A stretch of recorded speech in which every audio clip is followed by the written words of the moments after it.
नमस्कार दोस्तों, आज मैं आपको सुनाने जा रही हूँ। बेटी उठाना चाहती थी ये शर्मनाक कदम, लेकिन होने वाले पति की सच्चाई पता लगते ही बेटी ने उठाया ये बड़ा कदम। मुकेश अपने ऑफिस का काम खत्म कर चुका था, लेकिन सर ने कुछ काम और बता दिया, इसलिए आज घर जाने के लिए लेट हो गया था। अंधेरा हो गया था। मुकेश को घर जाने की जल्दी थी। जैसे ही मुकेश ने अपनी कार का दरवाजा खोला कि तभी एक लड़की झट से बिना कुछ बोले कार में बैठ गई। मुकेश ने कहा, अरे अरे मैडम, ये क्या कर रही हैं? कौन हैं आप और मेरी कार में क्यों बैठ गईं? चलिए उतरिए, मुझे घर जाने के लिए देर हो रही है। लड़की घबराई सी आवाज में बोली, मेरे पीछे कुछ लड़के पड़े हैं, प्लीज मेरी हेल्प कीजिए। तभी मुकेश को 4-5 लोगों के आने की आहट सुनाई पड़ती है। मुकेश ने कार का शीशा बंद कर दिया, लाइट ऑफ कर दी। सांसें रोके थोड़ी देर तक कार में बैठे रहे दोनों। ऐसा लगा मानो 4 से 5 लोग किसी को ढूंढ रहे हैं। थोड़ी देर इधर उधर देखने के बाद वे लोग वहां से चले गए। पार्किंग एरिया में सन्नाटा था। मुकेश ने कार स्टार्ट की और पार्किंग एरिया से बाहर निकलकर मेन रोड पर आ गया। मुकेश ने उस लड़की से पूछा, आपका क्या नाम है? कौन है आप और कहाँ जाना है? यहाँ पर आप कैसे आ गईं? वे लड़के कौन थे जो आपके पीछे पड़े थे? उस लड़की ने किसी भी सवाल का जवाब नहीं दिया। उसकी आंखों से केवल आंसू टपक रहे थे। वो केवल रोए जा रही थी। मुकेश ने उसको पानी की बोतल दी और फिर मुकेश ने कहा, यदि आप कुछ नहीं बताएंगी तो मैं आपकी मदद कैसे कर पाऊंगा? वो लड़की धीरे से बोली, मेरा नाम निशा है। निशा बोली, वह रोहित और उसके दोस्त थे। रोहित मेरे स्कूल में मेरे साथ पढ़ता है। हम दोनों को एक दूसरे से प्यार हो गया है और मैं रोहित से शादी करना चाहती थी। रोहित पहले तो मना कर रहा था शादी करने के लिए, लेकिन मैंने जिद की तो वो मान गया। उसने कहा, मेरे पास पैसे नहीं हैं, हम शादी के बाद कैसे गुजारा करेंगे? इसलिए मैं गहने और पैसे लेकर घर से भाग आई हूँ। इतना सुनते ही मुकेश ने एक झटके से कार रोक दी और निशा को देखने लगा। निशा आगे बोली, जब मैं गहने और पैसे लेकर रोहित के पास पहुंची तो रोहित अपने दोस्तों से मोबाइल पर बातें कर रहा था।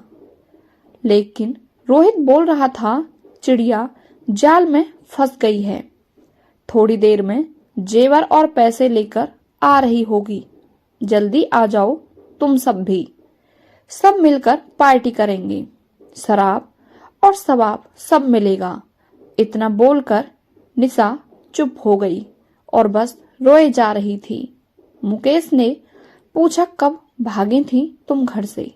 निशा सुबह 8 बजे स्कूल के लिए बोलकर निकल गई। मुकेश बोला, ओ, तब तो बहुत देर हो गई। तुम्हारे घर वाले परेशान हो रहे होंगे। चलो मैं तुम्हें घर छोड़ देता हूँ। निशा रोने लगी, मैं घर नहीं जाऊंगी। मैं घर गई तो मेरे पापा मुझे जान से मार डालेंगे। मुकेश हंसकर बोला, अच्छा, आज तक कितनी बार जान से मारा है तुम्हारे मम्मी पापा ने तुम्हें, बताओगी मुझे? निशा आश्चर्य से मुकेश की ओर देखती है। मुकेश बोला, बचपन से आज तक कितनी गलतियां की होंगी तुमने, याद करो, और कितनी बार तुम्हें माफ करके गले से लगाया होगा तुम्हारे मम्मी पापा ने, ये भी याद करो। देखो निशा, इस दुनिया में माता पिता ही हैं जो अपने बच्चों की बड़ी से बड़ी गलती को माफ कर देते हैं और उन्हें अपने सीने से लगा लेते हैं। इसलिए तो माँ बाप को भगवान का दूसरा रूप मानते हैं। गलती की है तो गुस्सा करेंगे ही, हो सकता है 2-4 थप्पड़ भी लगा दें, लेकिन जान से नहीं मारेंगे। ये बात अपने दिमाग से निकाल दो। गुस्सा करेंगे तो माफी मांग लेना, जरूरत पड़े तो उनके पैर पकड़कर माफी मांग लेना। तुम्हारे मम्मी पापा तुम्हें जरूर माफ कर देंगे।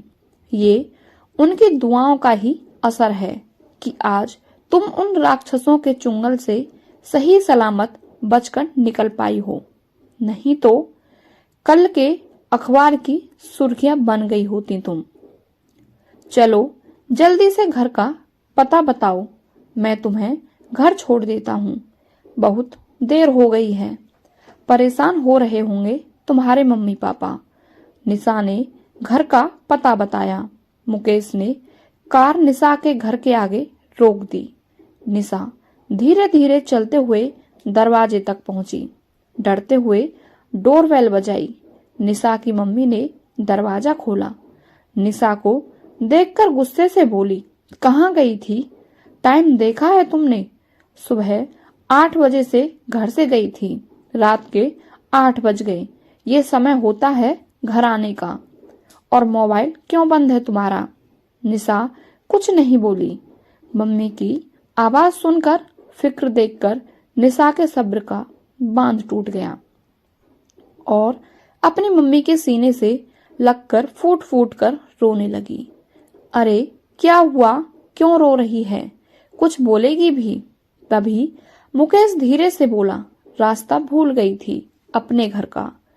रास्ता भूल गई थी? निशा की मम्मी बोली। सामने एक अनजान शख्स को देखकर शक पका गई।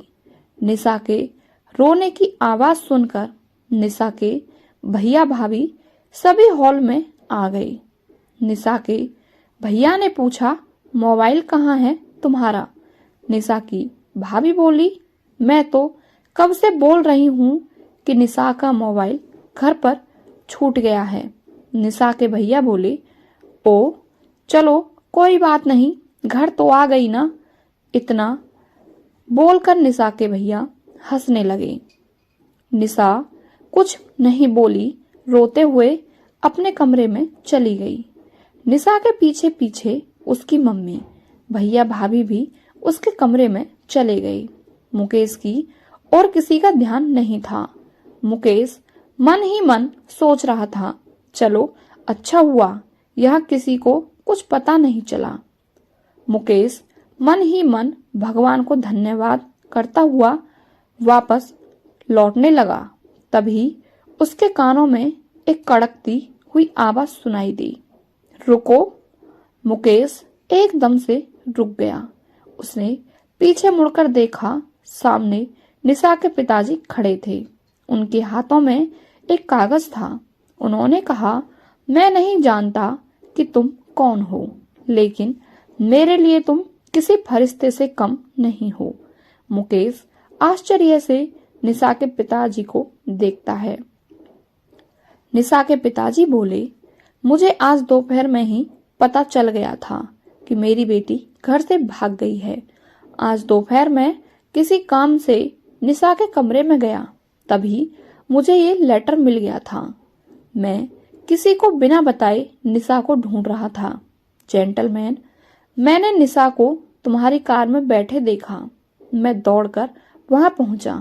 मैं निशा को गाड़ी से निकालने के लिए बढ़ ही रहा था कि तुम दोनों की बातें शुरू हो गईं और मैंने तुम्हारी और निशा की सारी बातें सुन ली थीं। मैं तुम दोनों के पीछे ही था। तुम नहीं जानते कि आज तुमने मेरे ऊपर कितना बड़ा एहसान किया है। तुमने केवल मेरे घर की खुशियां ही नहीं, बल्कि मेरे घर की इज्जत, मान सम्मान सब कुछ बचाया है। इतना बोलते बोलते निशा के पिताजी का गला भर आया। उनकी आंखों में आंसू आ गए। वे दोनों हाथ जोड़कर मुकेश का धन्यवाद कर रहे थे। मुकेश ने उनके हाथों को अपने हाथों से पकड़ लिया और बोले, ये आप क्या कर रहे हैं? अंकल, निशा तो मेरी छोटी बहन जैसी है। इतना कहते कहते मुकेश के आंखों में भी आंसू आ गए और बोला, निशा ने जो गलती की उसको उसका सबक मिल चुका है। आप निशा को माफ कर दें। वो बहुत शर्मिंदा है। उन्होंने मुकेश से कहा, अंदर चलो, कुछ नाश्ता पानी कर लो। मुकेश बोला, मैं घर चलता हूँ, मुझे घर जाने के लिए देर हो रही है। आज मैं पहले से ही लेट हूँ। निशा के पापा बोले, ये एहसान मैं आपका जिंदगी भर नहीं भूलूंगा। निशा के पापा मुकेश को जताते हुए देखते रहे और सोच रहे थे, अगर सबकी सोच ऐसी हो जाए तो कभी किसी माँ बाप को बेटी के लिए डरने की जरूरत नहीं होगी।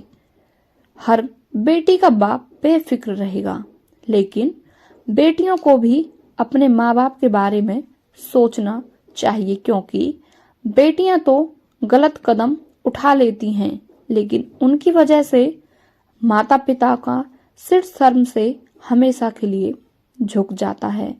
आपको ये वीडियो कैसी लगी हमें कमेंट करके अवश्य बताएं, और यदि आप हमारे चैनल पर नए हैं तो चैनल को सब्सक्राइब करके बेल आइकन अवश्य प्रेस करें।